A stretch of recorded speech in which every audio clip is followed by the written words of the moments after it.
Hello and welcome to KYC. I am Sharad Dubey and with me is Varsha Chandnani, and today in our special segment at KYC we will be decoding the earnings and also the overall business model and strategy outlook for a small cap pharma company. Its name is Senores Pharma. Interesting name. Recently Q2 numbers also came where we will have the discussion. But the entire question remains is why are we calling this company? What are the key questions we want to actually know? First thing is, are they on track to double their profit for FY26? Our half year has already passed this fiscal year. Profit numbers look largely in line with the guidance, but will they touch that mark or even exceed that mark? That's the first question. Second question, margin visibility. Are there any triggers going ahead on the positive front, or some hiccups are still there or not? Next important point, if you look at it, the CDMO growth outlook business, how entire sector is performing, and will this be bullish? Will there be any kind of a bullish trend, especially in the lumpy quarters? You can see in the third and the fourth quarter. Also, up next, we will see that the working capital intensity, that's seeing a lot of pressure. What we saw in the financials, that is something to be an area of concern.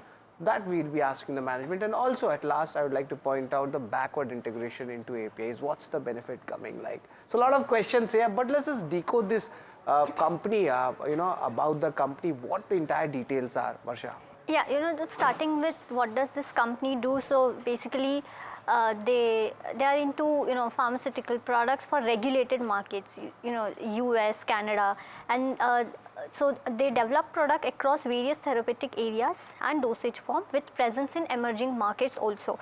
Now, talking about the business segments, let me start with that. The regulated market business, wherein they serve primarily to US, Canada and UK. And they've got US FDA approved facility when it comes to in US. They have 32 commercialized products and 70 pipeline products. Talking about the emerging markets business, they develop pharma products for emerging markets present in 40 plus countries. They also manufacture API. Now, what is API? That is active pharmaceutical ingredient. That's the main salt which relieve your pain. So they manufacture APIs and cater to domestic market when it comes to their API business. They're also into branded generics business, wherein they supply critical care injectables across India to various hospitals. Now, this is through distributors. So overall, nothing but a pharma company which has a presence in CDMO also. We'll talk about that because the next growth driver would be a CDMO scale up for this company.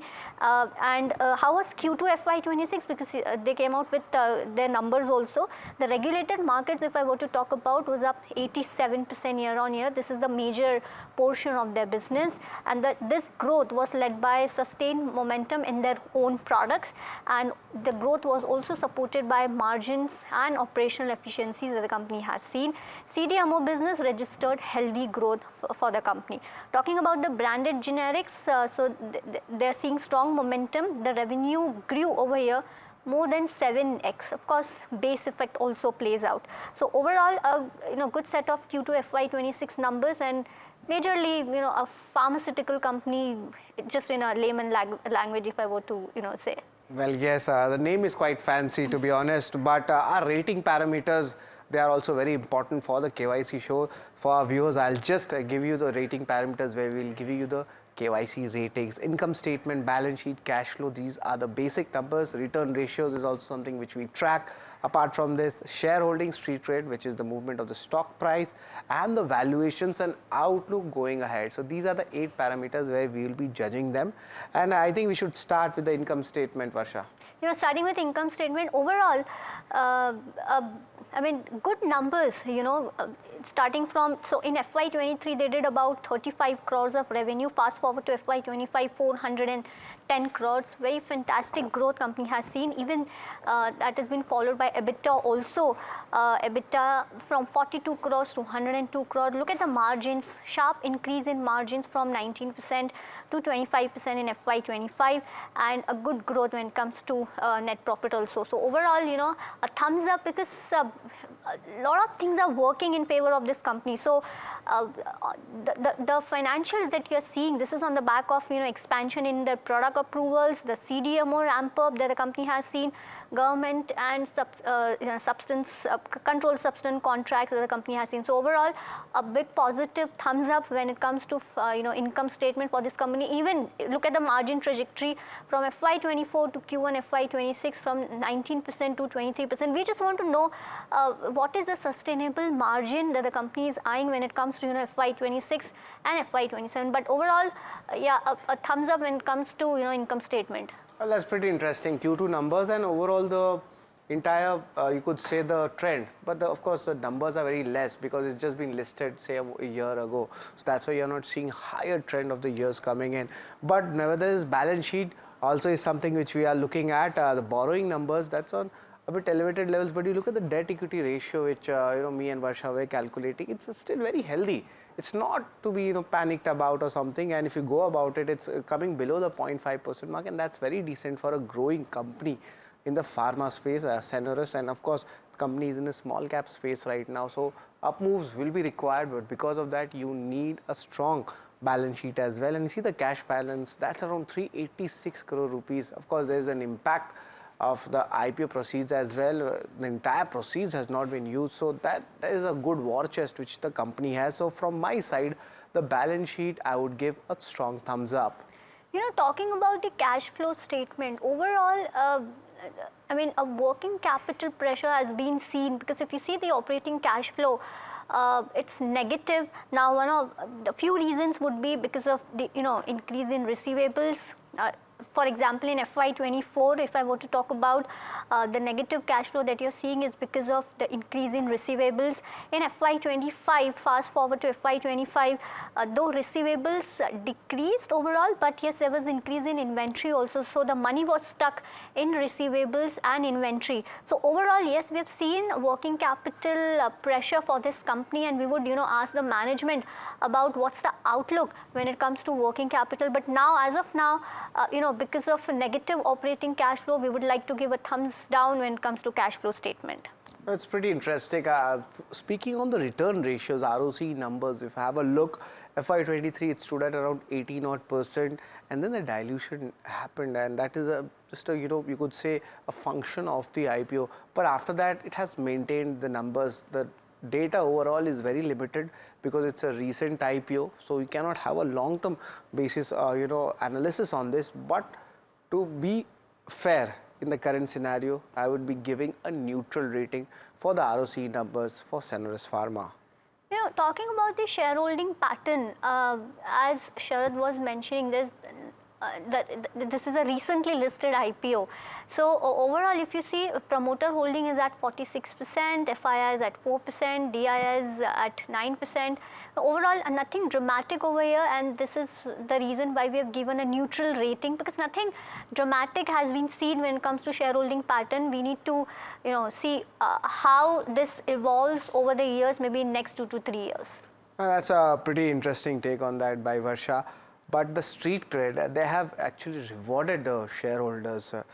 The information is just for 3 important criteria. 1 month share performance, stock is up 16%. 6 month share performance, look at it, 65% gains coming for the investors. And even on a year-to-date basis, I've taken, because last year itself in the month of December the listing happened, so I've taken 2025 returns. That has also given 44% returns to the investors. So post listing also there has been a strong gains coming in, and right now also the technical charts suggest bullish trend momentum is there. So I'll give a thumbs up when it comes to the street cred. And now talking about the valuation, so forward PE, if I were to talk about, fast forward to 12 months, the Senores Pharma PE is at 30x. Now, if you compare it with peers, you have Alembic Pharma, you have Strides Pharma, Ajanta Pharma.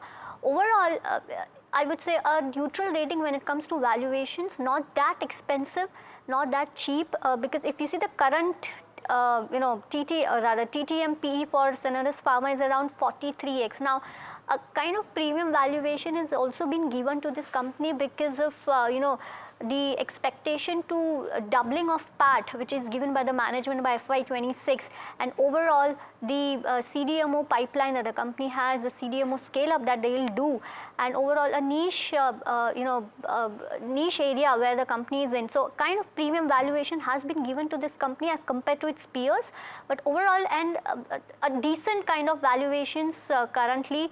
I mean, not that cheap, I would say, but so that's the reason why we have given a neutral rating when it comes to valuations.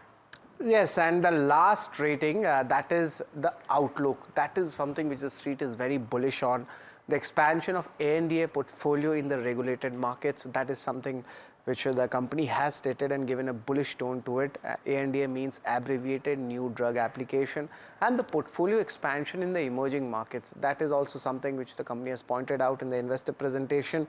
Branded generics business, they have actually boosted orders, especially coming from multi-specialty hospitals as well, and a stronger demand trends coming from the CDMO space, as earlier Varsha also had pointed out. So the outlook remains very strong, and that's why the valuations are at a premium on a forward basis as well.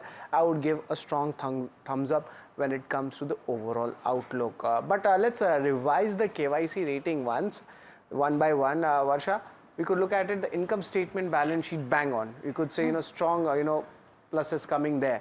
Cash flow concern is there, and we'll be discussing with the management on the working capital side, what the intensity is. Return ratios largely neutral, data is less, time period. Same thing goes for shareholding, but the shareholders have got good returns coming in. Small, you could say medium term holding or even post listing. Valuations neutral, not much to talk about, but outlook, that is something which the street is giving a premium to the stock.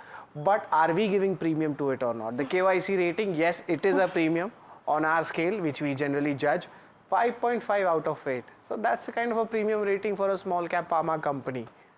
Yeah, absolutely. So overall, yes, a good rating, we would say. But will this premium sustain? That will be only there in the second half of our show. And joining us is our guest, Swapnil Shah, Managing Director at Senores Pharma. A very good afternoon, Swapnil, to you. And a strong set of earnings also coming in Q2 as well. But the first question I would like to ask is, your overall guidances, that has been setting a bullish tone, especially on the margin front. That's expected to go up as well going ahead. And even the revenue growth, the guidances, they generally look like they have actually covered the halfway, which we saw the numbers. So are you sure these guidances will be touching the FY26 numbers, or can we expect these guidance to be upped now? Thank you. Very, very good morning to both of you. Thanks for having me here. I think a couple of things I think we've spoken about, and one is our guidance on current year. I think our guidance more or less remains the same what we have guided for the year. Momentum is very strong, and as you rightly said, we're already halfway to our guidance, and usually our second half has been better for us, over last few years that we have witnessed. So I would not change anything at this point of time. Momentum is extremely strong and in our favor from multiple different geographies as well as different verticals. But I would not want to change. Let's see how it goes. I mean, I would like to outperform than what has been guided for, but I don't want to change anything at this point of time. Right, so you're expecting 100% of growth in PAT when it comes to FY26. Hi, Mr. Shah, this is Varsha this side. Pleasure to have you at NDTV Profit.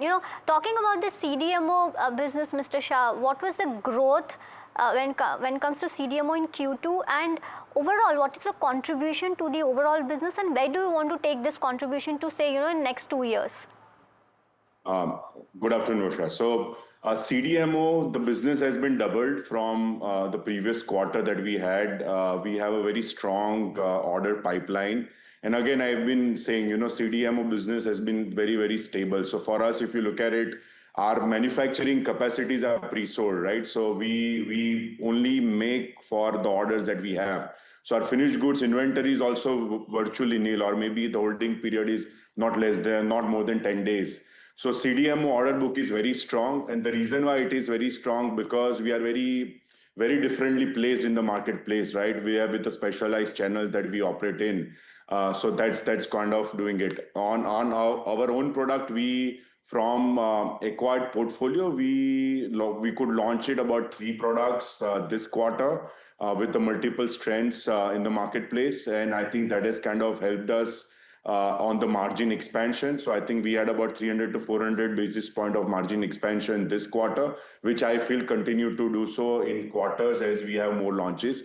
And if you look at our launch plan, I think it's probably one of the best in the industry, because the kind of launches that we have in the marketplace that we operate in, even the larger companies do not have that kind of launches. So with all launches of our own product and CDMO, CMO vertical that we have, I think we feel we'll be able to generate the kind of growth that we anticipate, or if the momentum continues, maybe outperform.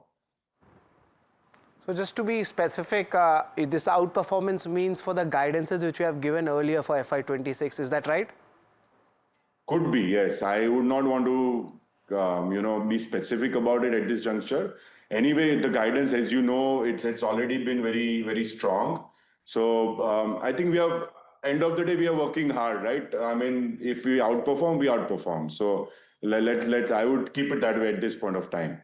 All right, outperformance you cannot rule out, and mathematically for the first, you could say the first half of FY26, the guidances have been ticked, and it's actually tilting in towards the favor of the industry and the company which you are operating in. That's for our investors, I mean to say our viewers, to actually hear this out, and also the investors of the company. But there are some concerns also, Swapnil, and that is the working capital, the numbers which we saw. Varsha dug up these numbers coming in. If you could just show us the overall cash flow numbers here. That is where some concerns is, of course, there, because you are increasing your business, there is a pressure on your working capital also.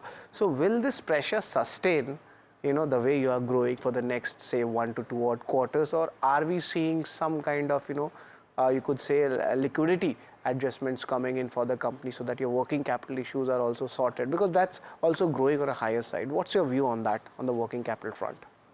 Well, we are extremely comfortable with our working capital cycle as we speak today. So our first H1 free cash, positive cash, is about 31 crores, which was 9 crores last year with the same period, right? So our free cash flow has gone up from 9 to 31 crores, which is staggering, almost three and a half times.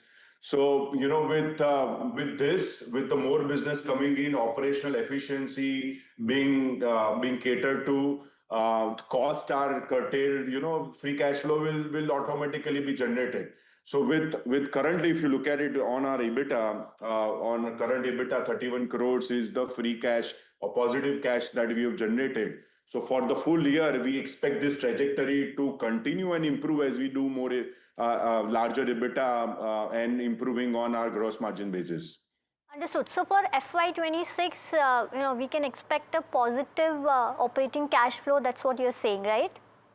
We are already positive. We are about 31 crores positive cash for the year. So if I have to double it up, at least will be between 60 to 70 crores positive cash for the year.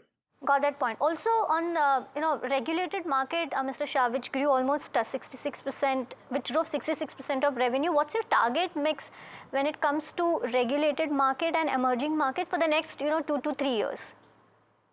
So two structural changes that have been happening on the regulated market front as we speak. So this year revenue projection on regulated market will be between 400 to 450 crores, which we are very much well within the parameter that we have kind of guided for in the beginning. So that's one thing which will continue to drive. Also, it is very important to understand we have launched our Zoraya Pharmaceutical LLC platform. The idea for Zoraya platform is to go in with the market with our own branding. So not everything that we do, all our products will be launched under Zoraya, but some strategic products we would launch it ourselves, So that is one structural advancement of the business that have happened in last few months. So you will see the overall revenue with the Zoraya platform will also bump up for the next year and year after, because we'll be launching some of the products under our own label, under our own Zoraya platform, So you will see that revenue jump coming in from the next year once the Zoraya platform will be up and running. And can you quantify what the revenue jump or the incremental contribution would be there, when this integration of Zoraya also kicks in? Is there any number which you could share or just a ballpark range? So addressable from our existing portfolio and acquired portfolio that we have, the addressable market is pretty much upwards to $1 billion, right? So out of that $1 billion, how much we are able to cater, I think by the time the Zoraya platform comes in, we'll be able to guide it more. But I feel there will be a significant jump on the revenue once the Zoraya platform becomes live.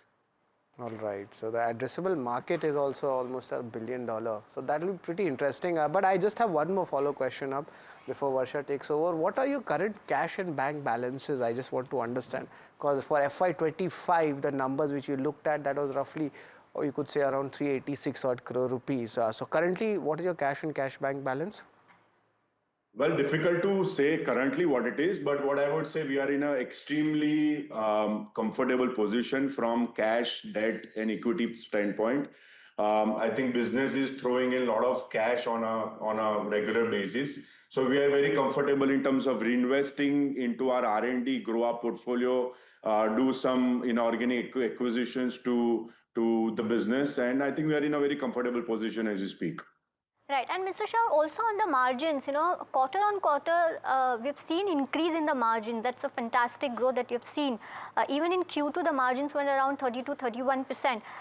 Just wanted to know, what is the sustainable margin range can we expect when it comes to 26, that is FY26, and of course for FY27, considering the CDMO ramp up and also the change in the product mix? So I think the margin will more or less remain same, maybe 100, 200 basis points here and there. I think business is structured that way. It's again, as I said, it's a very diversified business, right? We have, even in the US, we have our own product CDMO, then there is an emerging market piece, and then we have a branded generic business in India. So if you look at the overall business pie, it's very well diversified. So nothing that is going to disrupt us in terms of what we want to achieve in the future, because the revenue mix is pretty much well balanced, risk covers, So I think the margin wise, I would be very comfortable stating that the current margins will likely to sustain. Maybe once the operational efficiency will further improve, maybe 100, 200 basis point could increase as we move forward. Overall, you're expecting 30% of margin for H2 also. Am I right? Correct. Okay, understood. Also, on the, Mr. Shah, when it comes to Biosecure Act, we have seen the revised Biosecure Act. Just wanted to know, have the inquiries increased for you from US when it comes to your CDMO business? Not so much, because I think if you look at the Biosecure Act, the definition has become much more wider than what it was before, right? So I think it will be interesting to see how the US will take a following view on the Biosecure Act going forward. I think what I can tell from the structural changes have happened that, for the local manufacturing, FDA, US FDA will view filing a little differently. That is structurally being done. So I think that kind of helps us, because a lot of it we do locally in the United States. So I think with all those putting together, I think we are in a sweet spot. I wouldn't say how sweet, that future will tell, but I would say currently we are in a sweet spot from that perspective. Understood. Also on the emerging market business, you were expecting to break even the emerging market business when it comes to HUM, right? So you will be breaking even in H2? So we are already, I think we are already EBITDA positive. I think we are at about 6.6% EBITDA margin on emerging market business. On emerging market, the business growth has been little muted. The reason behind that is a lot of our approvals of registration that have come in, they have not translated into the commercial order book, which will take some time for it to translate because of dollar appreciation, geopolitical issues in some of the countries, armies. I mean, army has kind of taken over the governments. A lot of those things have happened over the last few months, as we know. So I think that is the reason why, those commercialization of approved product has not materialized as yet, but it is going to be happening in next quarter or two. So we will see that bump on the emerging market. As I said, we have 1,000 plus registrations that are there across multiple markets. So we definitely see a tremendous profitability improvement on emerging market as well going forward. That's pretty interesting on that. Thank you very much, Swapnil, joining us. and giving your views on the growth outlook for the company, and best of luck for the future. But just to revise the entire show, KYC, let's just put in the entire key takeaways from the conversation. 3 things stood out from our conversation, Varsha. Most important thing he has stated is he's not ruling out that outperformance could be there for FY26 guidance. That's a very major statement coming in. And we are expecting also, because they have already done their H1 numbers properly. CDMO business that has a strong order pipeline, a bullish tone coming in. And working capital intensity has reduced. So they that are is a very important point. Operating cash flow has been positive for H1. So a big thumbs up on that Exactly. also. So that's the third point which I had spoken about. This is the H1 numbers, the most updated numbers. Yes. That means the liquidity issue is not there. That was one of the questions we had asked. Yes. And mostly we would say that has been answered by the management. But let's see, let's just revise the KYC rating which we have actually given. That roughly comes in at 5.5 out of 8. So that's also on the previous side as well. But that's enough for today for KYC show. Thank you very much and stay tuned to NDTV Profit.